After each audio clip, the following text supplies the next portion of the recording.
and I have just been informed that I may not be able to get the parts that I'm supposed to get in time.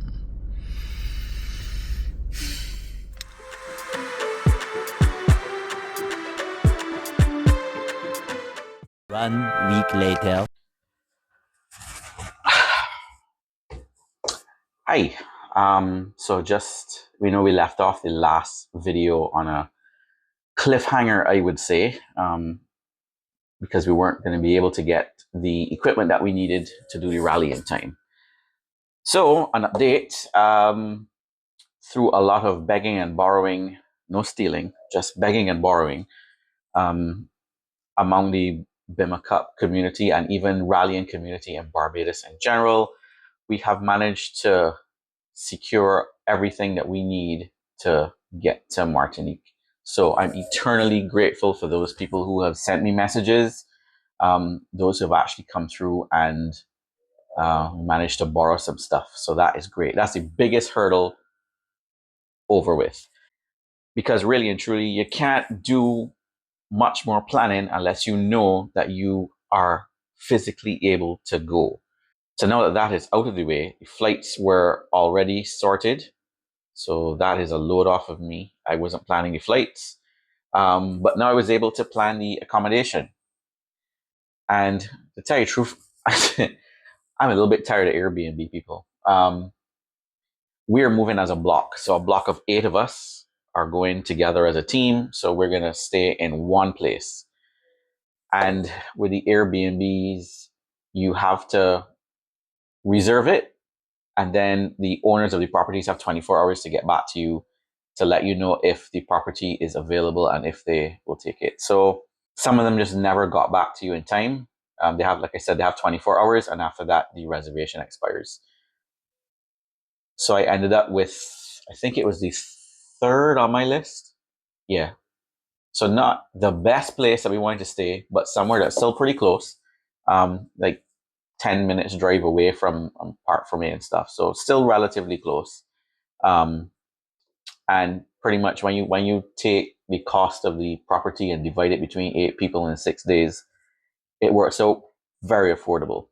So we have the parts, flights are covered, accommodation is covered. We had a little bit of a almost drama situation with the registration for the vehicle, but that is taken care of. No, I'm going to talk about this, right? Because this is something that I am really passionate about when it comes to government and efficiency and process. And anyway, so bear with me for a few minutes. Back in the days of yore, we used to pay road tax every year.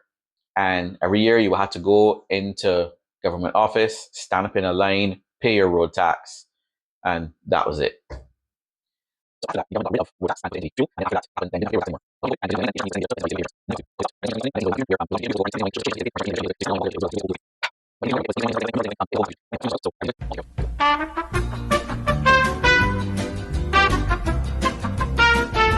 All right, so this week now also had a meeting with the 8 of us who were going, and we went through some of the logistics behind it all.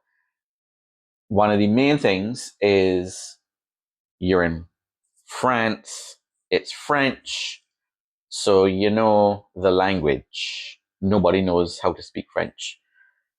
You're also using different power plug, different voltage, all that is different. So just to make sure that we are taking power adapters to power the equipment that we have, and just to make sure too that everybody has data on their cell phone. So eSIM or Digicel. Digicel happens to exist in Martinique as well as Barbados. So if anybody was a Digicel customer, just check with their roaming plans to see if you're actually covered. So we've got power down, we've got communications down. Told everybody just do things offline, just as a precaution.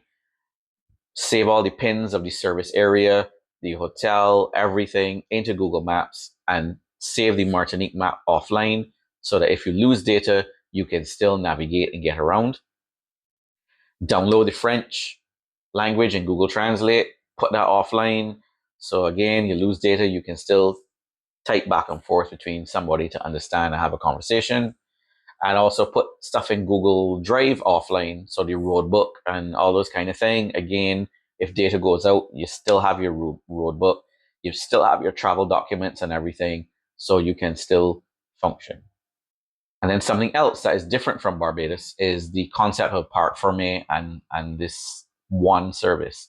In Barbados, you're allowed to chase, so not can't do that in Martinique. So there's one central service, and there is part for me. So the cars are kept in part for me. Once from the time the rally has started, you finish the day, you put it back into part for me, and you do that for the rest of the rally. There is one service, which is about 3 kilometers away from part for me, and that is the only place you can service. So if you have an issue, you can fix it yourself between the driver and co-driver and any basic tools you might have. So it means now that we are going to be carrying things like spare tires, jack, ugga and any kind of basic tools to get us out of situations until we can make it back to service. So luckily, it's about every 2 stages is a service, but you still have to finish the 2 stages and drive the transit back to service. Cars should be going down the week before we travel. So hoping that they will all be there and ready to roll out and available for us when we get there.